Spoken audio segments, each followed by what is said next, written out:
UAE का OPEC से निकलने से पाकिस्तान का, भारत का क्या फ़ायदा है और वो ऐसा क्यों करने जा रहा है? क्या दुबई पाकिस्तान के लिए ये कर रहा है, भारत के लिए ये कर रहा है या खुद के लिए कर रहा है? अगर सबका फ़ायदा है, यूएई का भी फ़ायदा है, भारत का, पाकिस्तान का, चीन का, जापान का, तो फिर आखिर नुकसान किसका है? ये बड़ा अहम सवाल है। क्या इससे आम जो शहरी हैं, जो जिनका इस सियासत से, इन मामलात से कोई लेना देना नहीं है, उनकी ज़िंदगियों पर क्या असर पड़ेगा? जो आम बाइक चलाने वाला है, रिक्शा चलाने वाला है, कार चलाने वाला है, या कोई बड़ी ट्रांसपोर्ट पे सफ़र करने वाला है, ट्रेन में, जहाज़ में, किसी भी तरह से कोई भी सफ़र करने वाला, उसकी ज़िंदगी पर क्या असर पड़ेगा, इस पर मैं आज आपसे बात करूंगा। गुजारिश है कि आपसे चैनल हमारे को लाइक करके सब्सक्राइब करें, बेल आइकन को प्रेस करें, कमेंट बॉक्स में राय अपनी ज़रूर दीजिएगा कि आपको प्रोग्राम कैसा लगा। बहुत शुक्रिया जुल्फ़िकार अली बब्बर की जानिब से। अस्सलाम वालेकुम तमाम फैमिली मेम्बरान को। ओपेक क्या है, पहले हम इस पर डिस्कस करेंगे, फिर ओपेक के कौन से मुल्क डायरेक्टली मेंबर हैं, ये क्यों बनाया गया था, और ओपेक के मकासद क्या थे, इनडायरेक्टली उसके मेंबरान क्या हैं, एसोसिएट मेंबरान यानी कि, और इसका बेसिकली काम क्या है, और इससे आम पाकिस्तान में रहने वालों को ख़ास तौर पर क्या फ़र्क पड़ता है और इनसे क्या ताल्लुक़ है, जबकि पाकिस्तान खुद ओपेक का मेंबर नहीं है। इस पर मैं आपको समझाने जा रहा हूँ। ओपेक बेसिकली जो तेल पैदा करने वाले मुल्क हैं, 60 की दहाई में एक उनका इत्तेहाद बना था, उनकी एसोसिएशन बनी थी, जिसमें इब्तदा में 10 मुल्क थे: सऊदी अरब, यूएई, ईरान, इराक, कुवैत और दीगर ममालिक। ये काफ़ी पुरानी बात है, ज़ाहिर सी बात है, 50-60 साल पुरानी बात है। उसके बाद काफ़ी और मुल्कों से भी तेल निकल आया, जैसे कि रूस, अमेरिका, कनाडा वगैरह से। तो वो फिर जो इसके एसोसिएट मेंबर या दूसरे लिहाज से जो है, इनके एक एसोसिएट की तरह के मेंबर हो गए।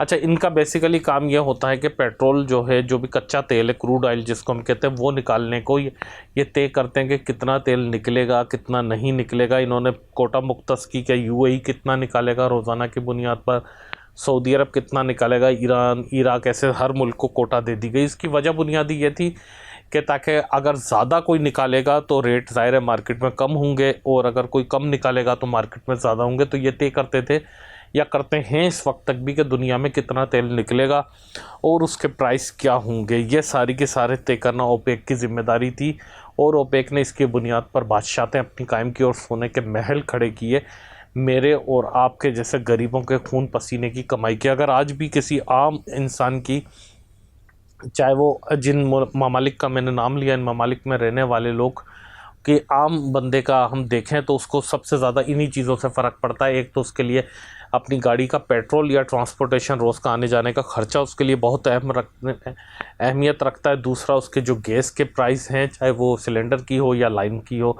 तीसरी चीज़, उसका जो इलेक्ट्रिसिटी का बिल होता है, बिजली का, घर का बिल, वो बहुत अहमियत रखता है। चौथी चीज़ जो खुराक है, जी हाँ, खुराक यानी कि खाना, गंदम, सब्ज़ी, वो बहुत अहम रखती है। ये 4 चीज़ों के इतने बड़े खर्चे हैं कि इसके अलावा इंसान की ज़िंदगी में कोई मसले ही नहीं होता। अगर ये 4 मसले हल हो जाएं, ये ओपेक तय करती है कि इसके प्राइस क्या होंगे। बेसिकली पूरी दुनिया के लिए ये ओपेक तय करती है।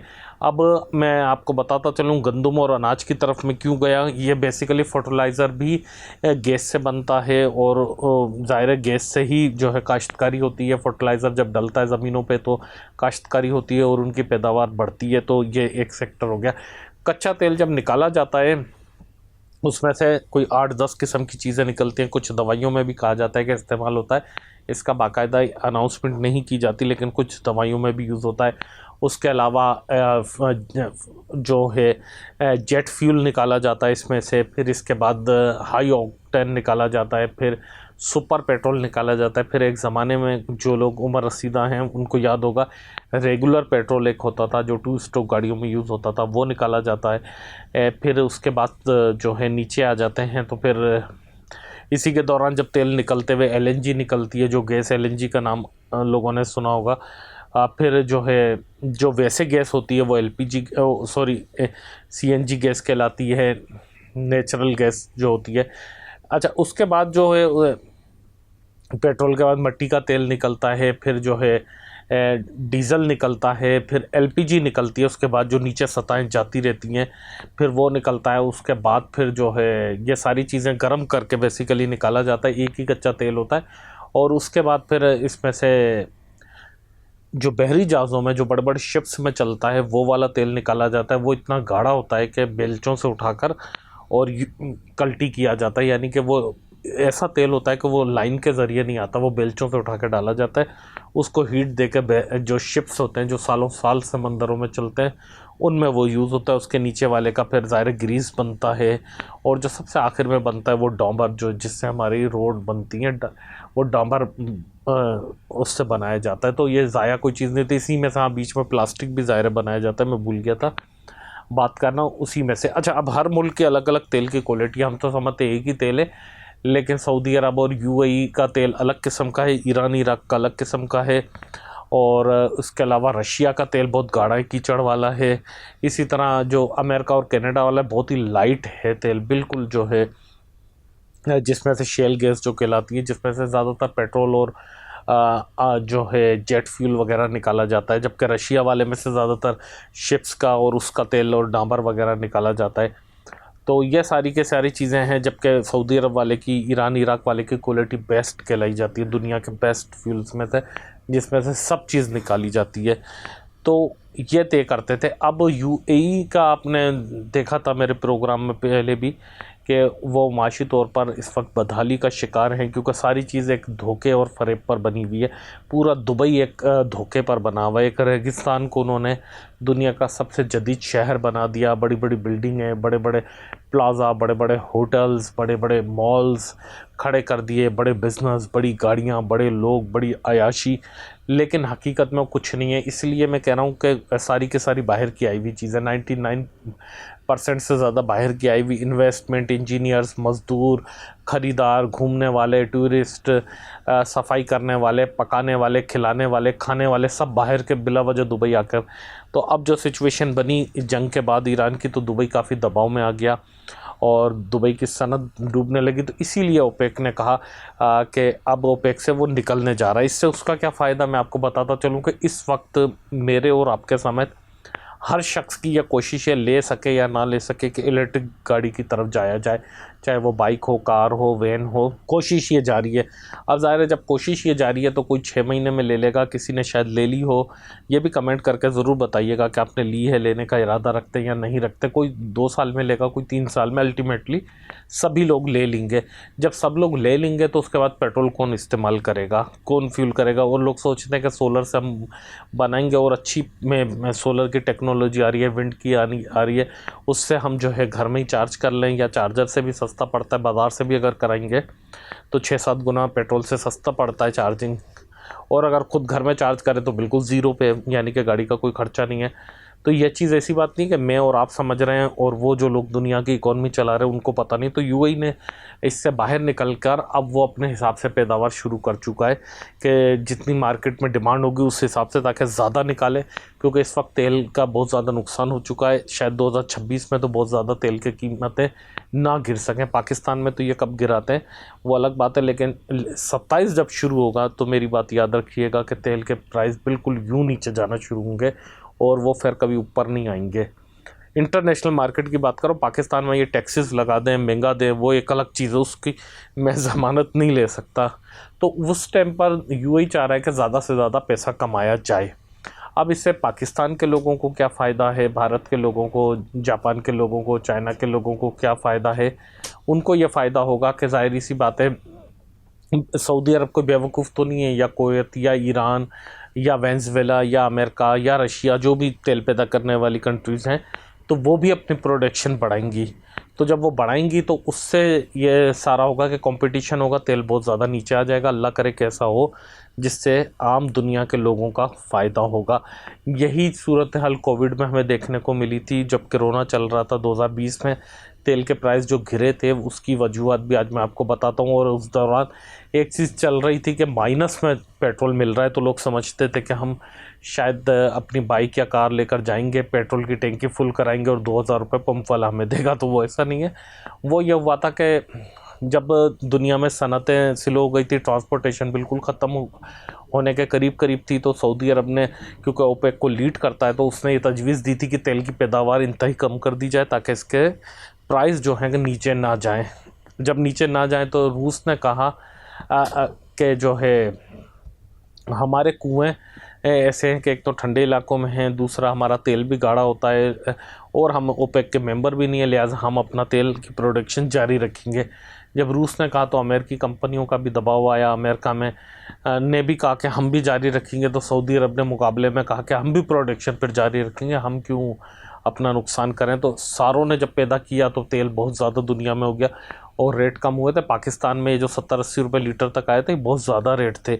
अगर उस टाइम का आप एक्चुअल डेटा निकले 10 रुपये से नीचे हो जाता तेल, तो और बल्कि माइनस में जो गया था वो भी मैं आपको समझाता हूँ। माइनस ये कि सौदे होते हैं, मिसाल के तौर पर 22 तारीख तक, अगर जैसे 22 मई के सौदे हुए, जो बेरियल होते हैं, जो ड्रम कहलाते हैं, कि इस रेट में $100 में फ़ी बेरियल अगर सौदा हो गया कि 22 मई तक के सौदे, आपने ये टर्म सुनी होगी कि हो गए।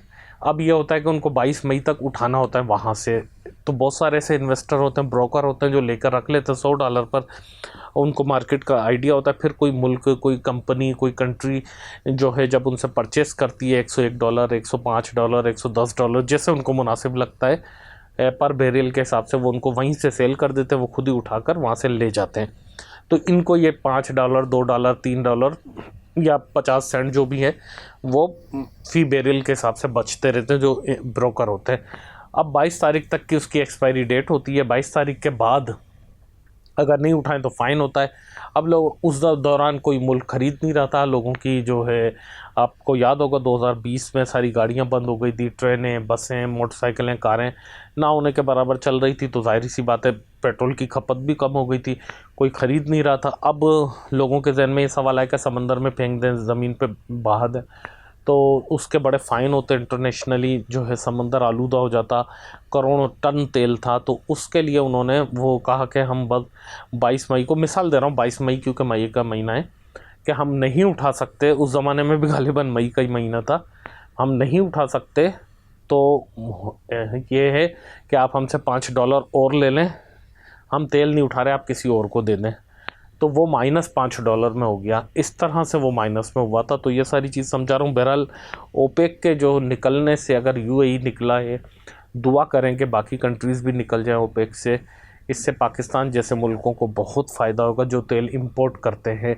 यूरोप पूरा तेल इंपोर्ट करता है, पूरे यूरोप के ममालिक, चाहे जर्मनी हो, इंग्लैंड हो, फ्रांस हो, बाकी ममालिक हों, गैस तेल इंपोर्ट करते हैं, उनको फ़ायदा होगा।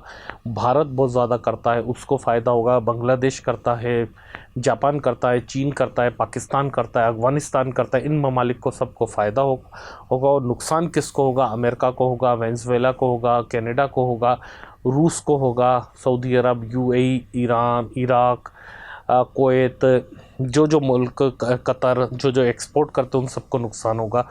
तो ये सारी की सारी कहानी थी, मैंने कहा आप लोगों को समझाऊं।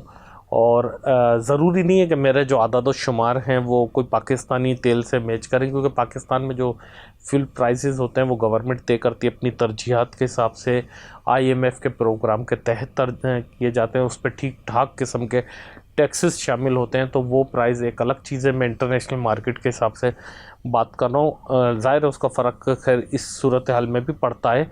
और तेल के प्राइस 2027 से हो सकता है उससे कुछ पहले से बहुत कम होना शुरू हो जाएंगे। और आप मेरा बात ये रिकॉर्ड करके रख लें कि 2027 में तेल के प्राइस दुनिया में बहुत कम होंगे, बजाय इसके कि अगर कोई बहुत बड़ी कार्रवाई हो जाती है, कोई जंगी माहौल हो जाता है, कोई तेल की प्रोडक्शन रुक जाती है, अल्लाह ना करे कोई ऐसी सिचुएशन हो जाती है, तो वो तो एक अलग चीज़ है। अगर नॉर्मल हालत रहे तो बहुत तेल के प्राइस चीप होंगे। आप इस हवाले से क्या राय रखते हैं? कोई नए सवालात आपके जहन में हों, कोई नई तजावीज़ इस हवाले से जहन में हो, तनकीद जहन में हो या मशवरा जहन में हो, तो ज़रूर कमेंट बॉक्स में लिखा करें। मुझे उसका इंतज़ार रहता है। एक एक कमेंट को मैं बाकायदा पढ़ता हूँ, उसका कोशिश करता हूँ जवाब देने के लिए, तो मैं उसका इंतज़ार करता हूँ। और उन दोस्तों से मैं गुजारिश करूँ कि जिन्होंने अभी भी चैनल को सब्सक्राइब नहीं किया हुआ है, काइंडली सब्सक्राइब करके घंटी का बटन भी दबाएँ और अपने अजीज़ व अकारिब से भी शेयर किया करें। अल्लाह हाफ़िज़।